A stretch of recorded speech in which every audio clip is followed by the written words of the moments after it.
Good afternoon. Today is November 10th, 2016. By now, you have to know that Donald Trump has been elected President of the United States, handedly winning over Hillary Rodham Clinton by an electoral vote of 290 to 220. Now, if you're watching the media, which I know many of you probably are, but some of you aren't, and that's a good thing. Because if you listen to the media, they would have you think that this entire country is in utter chaos. And in some places, it is.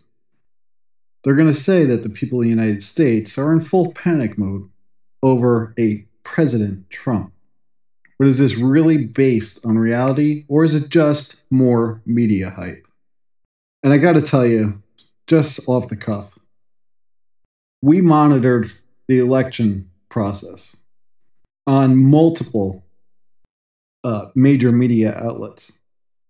By far, the three that got it right were the AP, Reuters, New York Times Politics, as much as I don't like to say it, and Fox News were in the top four. Those four agencies had the electoral votes solidly locked the entire time. As for the others, the Clinton News Network was by far the worst of the bunch. That's my opinion, based on what we were seeing on election night. At 2:45 a.m., the Clinton News Network still had not called the race, although the AP, the official source, had called it well before. Just a little side note. So the U.S. media has managed to make the unfounded claims that Donald Trump will be a disastrous administration, making false claims that Trump would or will get us into a nuclear war. We've heard this. Worsen relations with countries, place the U.S. military at risk, and leak classified information, make the situation in the Middle East worse, and kill trade with other nations and kill our own economy in the process. And again, we are looking at the world reaction to President-elect Donald J. Trump. But what do the national leaders and alliances really think? So we did a little digging. Took a little while because we want to make sure we had everything for you. I don't want to put out something and then have to come back and retract it and edit. It's not good. First off the bat was Russia. President Vladimir Putin reported that he offered Trump his congratulations and expressed confidence that the dialogue between Moscow and Washington, in keeping with each other's views, meets the interests of both Russia and the U.S. This was reported in multiple sources. One stating that he offered a dialogue, another one stating he sent a telegram. Either way, Russia made it clear they want to work with President Trump. Don't believe me? Listen for yourself. Ready and willing to restore fully fledged relations with the US. We realize this is going to be a tough task given how they've deteriorated recently, but we are ready to play our part and do our utmost to put our relations back on track. Sounds pretty promising.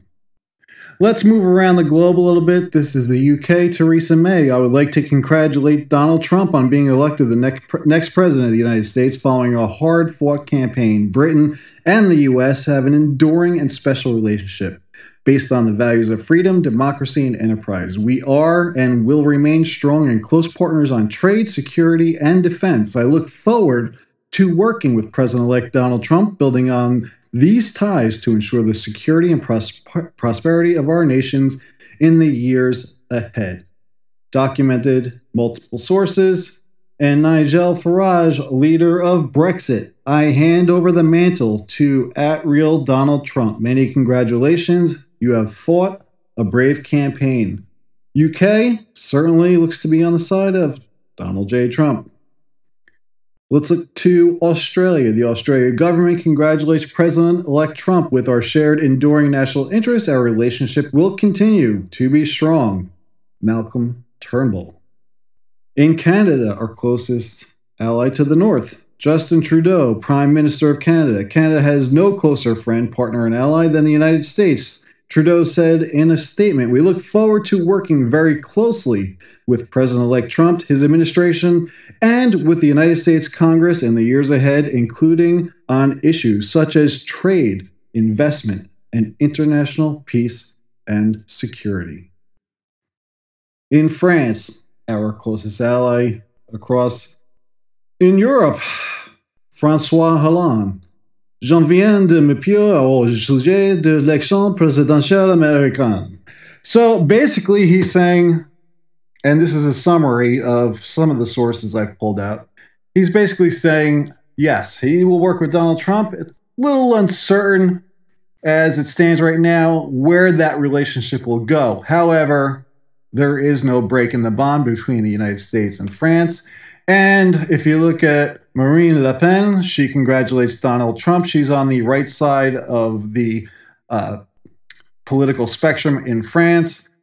And she clearly states she is willing to work with Donald Trump. Therefore, I am calling it that there is no issue between the United States and France moving forward. Germany. German Chancellor Angela Merkel said the USA presidency carries a responsibility which is felt all over the world. She's just stating the obvious there, but there's no country we Germans, she's stating, have as close a relationship with as the United States of America. Whoever rules this vast country with its enormous economic strength, its military potential, its cultural influence carries responsibility which is felt all over the world. Germany and America are connected by common values: democracy, freedom, respect for the law, and for human dignity, irrespective of origin, skin color, religion, gender, sexual orientation, or political conviction. On the basis of these values, I offer the future President of America, Donald Trump, a close working relationship. There goes the argument that the United States and Germany can't get along. Greece. I think the idea is that this is an historic day, according to Stelios Kouloglou, a Greek politician and member of the left-wing party in Syriza, that said this is a historic moment. The fall of the Berlin Wall, as you know, November 9th, 27 years ago, the Berlin Wall fell. The fall of the Berlin Wall gave the green light to this oligarchy, during which the 1% is getting richer and the 99% are getting poorer. And this happens also in the United States. Today's result and the result of Brexit are a major defeat for the political establishment, both for the Republicans and mainly for the Democrats, because Clinton represented this rotten oligarchy system, this cynical way of making money, and this cynical side of capitalism. Greece is on the side of Donald J. Trump. Italy, and Matteo Renzi is the Italian premier. He was just here with President Obama. And Italy and the United States have a long-standing history. Matteo Renzi expressed how he wants to maintain a positive relationship with President Obama. This is his statement. Offered his congratulations to Trump, brushing aside political differences following his repeated public endorsements of Hillary Clinton. That's true. In the name of Italy, I congratulate the President of the United States and wish him well in his work, convinced that the Italian-American friendship remains strong and solid. So there you have it. Italy, not an issue. Prime Minister of Japan, Shinzo Abe, congratulated Trump in a statement today, adding that the stability of the Asia-Pacific region, which is a driving force of the global community, brings peace and prosperity to the United States, and that Japan and the United States are unwavering allies, tied firmly with the bond of universal values such as freedom, democracy, basic human rights, and the rule of law. And there you have Japan. Malaysia. I congratulate President-elect Trump on this extraordinary victory, and I look forward to meeting him again soon, indicating clearly they've met once before. So there's Malaysia. Mexico. Well, here's an interesting one. Mexican President Enrique Peña Nieto tweeted his congratulations to Trump in a string of posts. Mexico and the United States are friends, partners, and allies. who should continue working for the competitiveness and the development of North America. There you have it. Certainly not negative from Mexico. Philippines. This is an interesting one because if you're following international things, the Philippines president, Rodrigo Duterte, does not particularly care for President Obama. He's made this clear in several speeches and statements he's issued. So this is an interesting one because here he says President Rodrigo Roa Duarte wishes to extend his warm congratulations to Mr. Donald Trump on his recent electoral victory as President of the United States of America. The United States presidential elections is a testament to the enduring traditions of its democratic system and the American way of life. The two-party system gives American voters freedom of choice based on party platforms, not just on personalities. President Duarte wishes President-elect Trump success in the next 4 years as Chief Executive and Commander-in-Chief of the U.S. military and looks forward to working with the incoming administration for enhanced Philippines-U.S. relations anchored on mutual respect, mutual benefit, and shared commitment to the democratic ideals and the rule of law. So that's President Duarte, Philippines. Poland. This statement was a little self-serving. Basically, Marek Medjurowski, a spokesman for the Polish president, said Poland cares a lot about whether Trump will implement NATO decisions to deploy military deterrent forces in Poland and the Baltic states. So basically, Poland is worried about whether or not NATO and Trump will back NATO into putting missile defense systems in place. And I don't think that's going to be a major problem. But let's move forward. Rwanda, the Republic of Rwanda President Paul Kagame congratulated Trump on his well-earned victory, adding he's looking forward to a continued good relationship with the U.S. Scotland. While this is not the outcome I hope for, it's the verdict of the American people, and we must respect it. I congratulate President-elect Trump on winning the election. So, not overall positive, but this was from somebody that's clearly supported Clinton. However, I hope the president-elect will take the opportunity to reach out to those who felt marginalized by his campaign and make it clear in deeds as well as words that he will be a president for everyone in a modern, multicultural America. I don't think that's going to be a problem, but let's move on. Singapore, congratulations to President-elect Trump. Singapore will strive to keep working together with the U.S.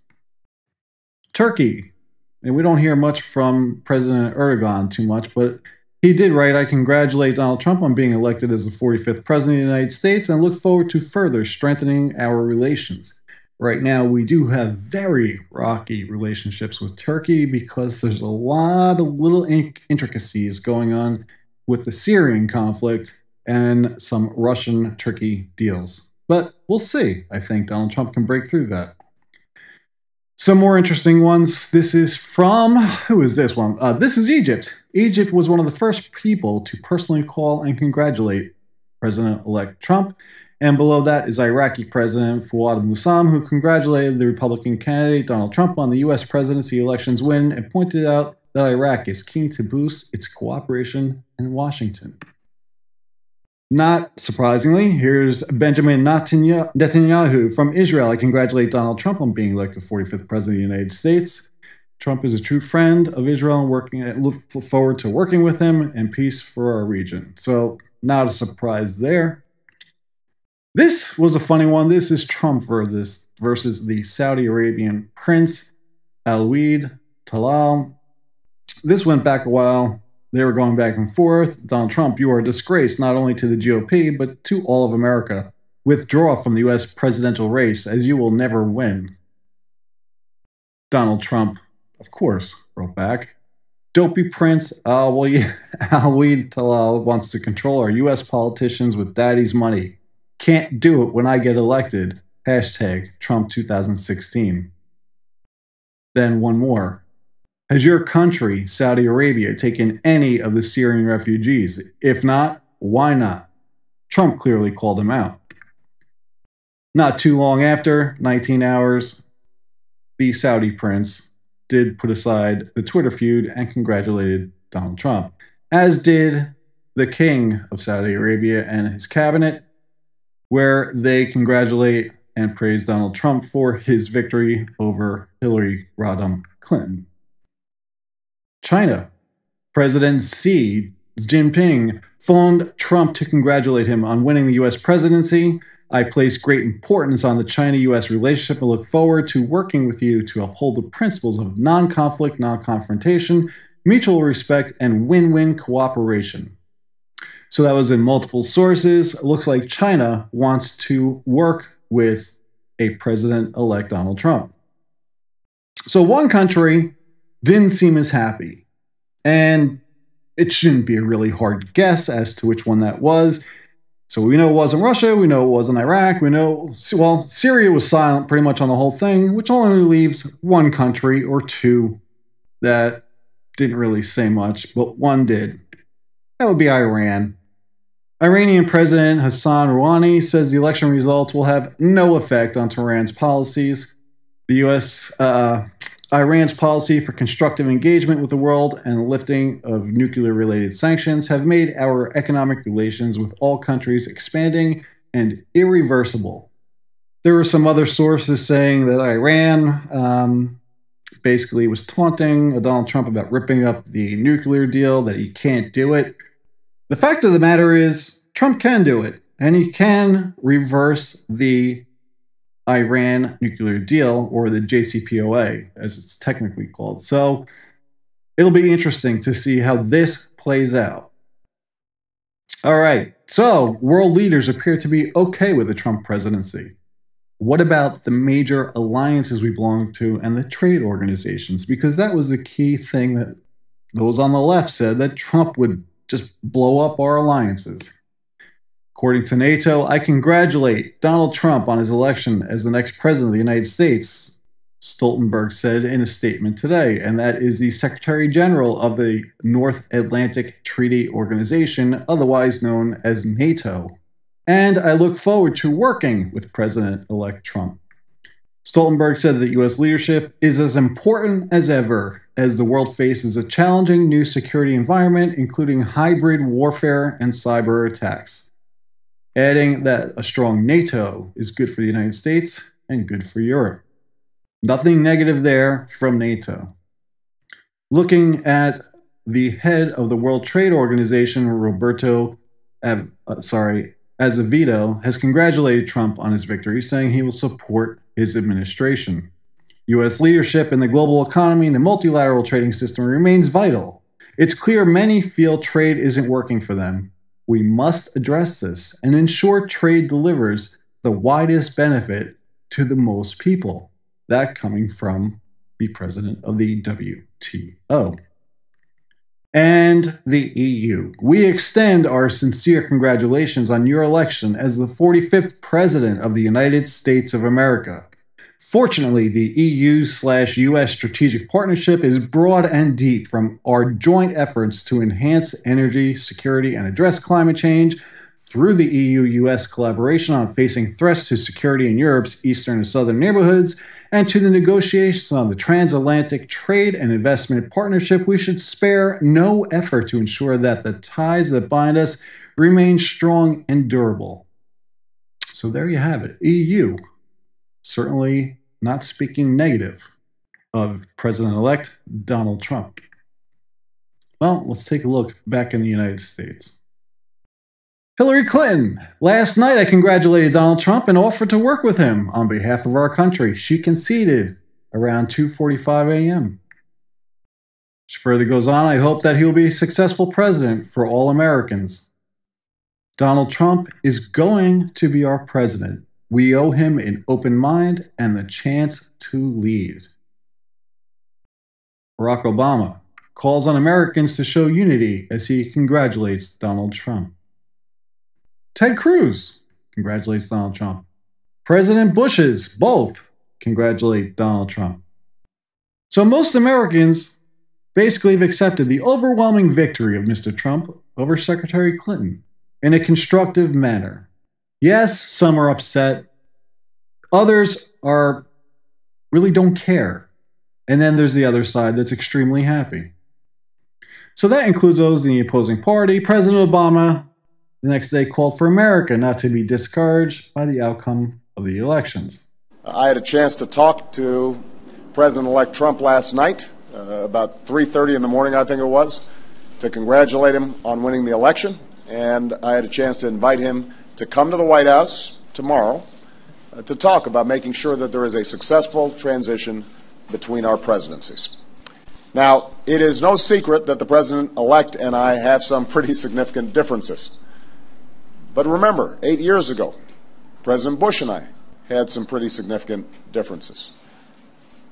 But President Bush's team could not have been more professional or more gracious in making sure we had a smooth transition so that we could hit the ground running.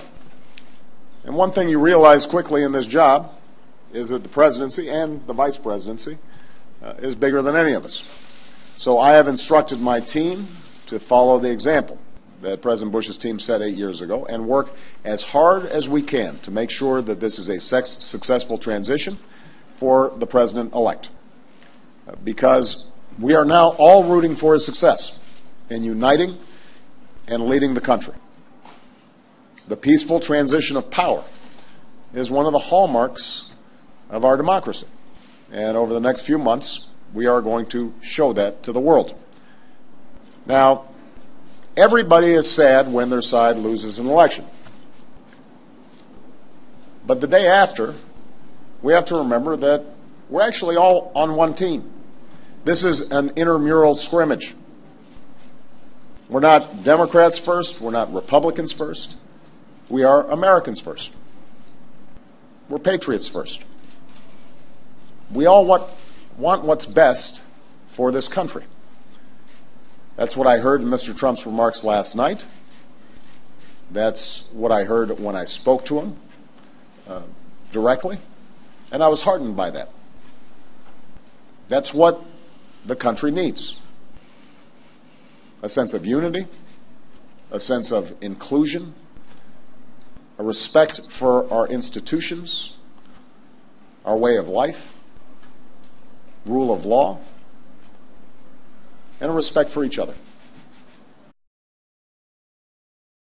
So, while President America called for all of America to root for the president-elect, it appears some others just didn't get the memo.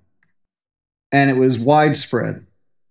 And it's ironic because President Obama had went out and rallied so many people to basically engage in hateful activity.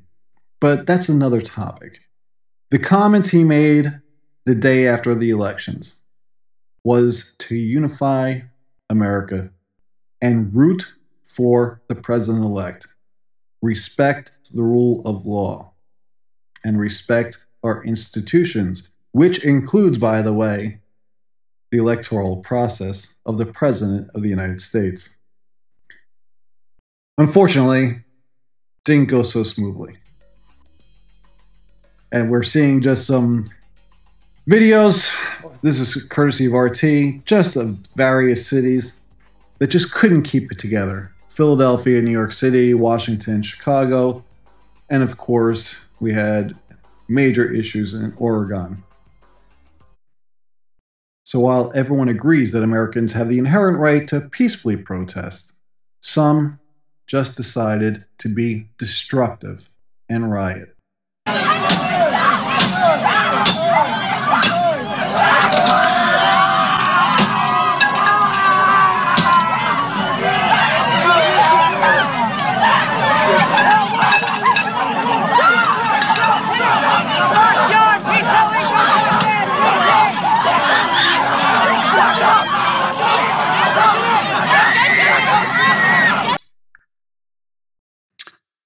So I don't know, you tell me, is that really appropriate behavior?